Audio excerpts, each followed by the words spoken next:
Welcome to The Explainer. Today we're going to tackle something that's, well, it's pretty unsettling when you really think about it. Why, in a moment of crisis, a whole crowd of people might just stand there and do absolutely nothing. Okay, so let's start with something we all pretty much believe, right?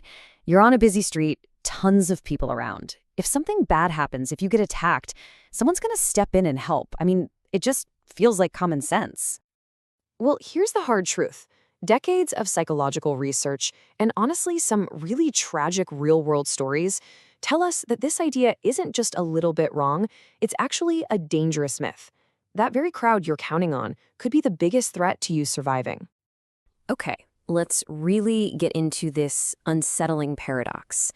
How is it possible that having more people around, more potential heroes, could actually make you less safe? It all comes down to some simple, brutal math. Think about it. If there's just one witness, all of that responsibility, 100% of it, lands right on their shoulders. They're the only one who can do something. But you get a crowd of 50 people, that same responsibility shatters into these tiny little pieces. Each person only feels a tiny fraction of that burden, like 2%. And let's be honest, 2% is almost never enough to make someone jump into action and risk their own skin. And look, the reason for this isn't that people are just plain evil or don't care. It's not that simple. It's because our brains have these, you could call them social glitches, baked right in. And these glitches can lead to this bizarre group paralysis, where perfectly good people just do nothing. Okay, so the first piece of this puzzle is something psychologists call the bystander effect. And it's a pretty straightforward, observable fact. The more people who see an emergency, the less likely any single one of them is to actually step up and help. So what's the engine driving this whole effect? It's something called diffusion of responsibility. You know that little voice in your head, the one that says, oh, I'm sure someone else has already called 911, or that person standing closer is probably handling it. That's it right there. Everybody thinks somebody else will act, so in the end, nobody does. This chart really just lays it all out, doesn't it? I mean, just look at that staggering drop. When you have one witness, they feel the full weight, 100% responsibility. But add more people, and that feeling just evaporates. It collapses to almost nothing. And that, right there, is the danger zone. But wait, there's another layer to this, a really powerful one. It's our deep biological need for what's called social proof. See, we're social creatures. It's literally hardwired into us to look at what everyone else is doing to figure out how we should act, especially when things are confusing or uncertain. It's simple, really. We're herd animals. If the rest of the herd is just standing around calmly, our instinct is to stay calm too. Deep down, we're terrified of being that one person who freaks out and looks like an idiot. So if you see smoke but nobody else is running, your brain goes, it's probably just steam. If you see a violent fight but nobody steps in, your brain might tell you, oh, it's just a couple arguing, it's a private thing. Everyone just stands there, waiting for someone else to make the first move, and the whole group becomes this frozen, silent accomplice.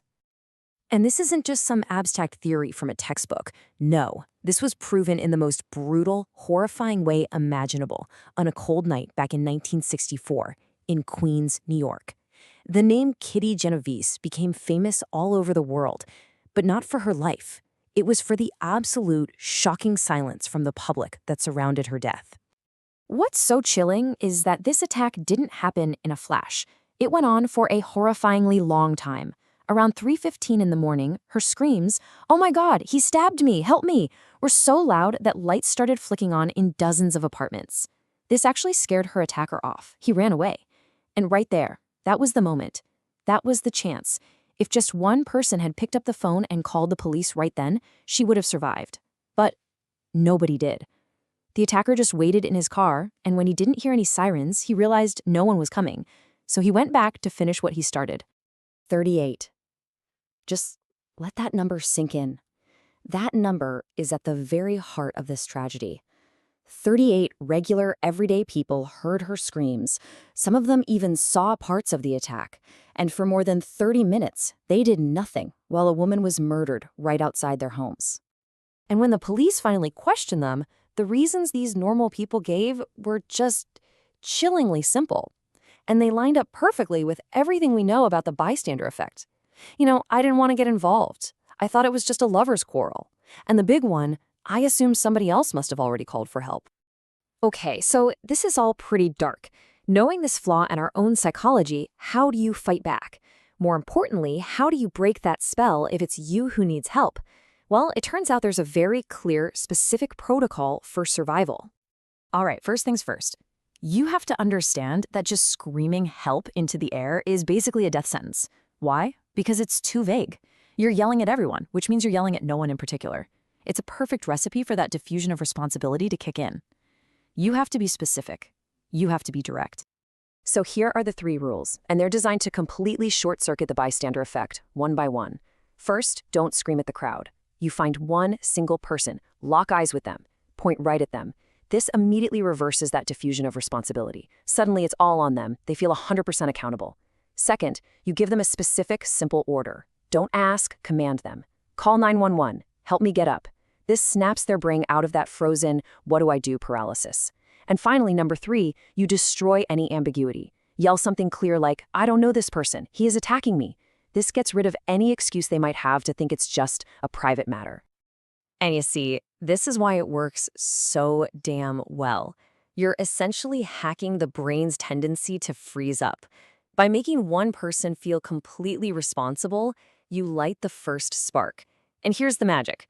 Once that one person starts to help, the social proof flips completely. All of a sudden, helping is the new correct behavior. Others will see it and rush in to follow. You just have to be the one to light that first match. When you really boil it down, the tragic lesson from the Kitty Genovese story is this. She died because she and everyone watching operated on the assumption that someone would, of course, step in to help. What they didn't get, and what we have to remember, is that 38 witnesses doesn't mean you have 38 protectors. It means you have 0, unless you know exactly how to break that psychological spell. So we've seen how a group's inaction can be absolutely deadly. But what happens when the danger isn't from a stranger in the dark, but from a person in a lab coat, a person with authority telling you to do something awful? There's another just as disturbing side door psychology, our unbelievable tendency to just follow orders, even when we know they're wrong. So in our next explainer, we're going to dive into the terrifying power of obedience with the famous, or maybe infamous, Milgram experiment, and you might not like what it shows us about ourselves.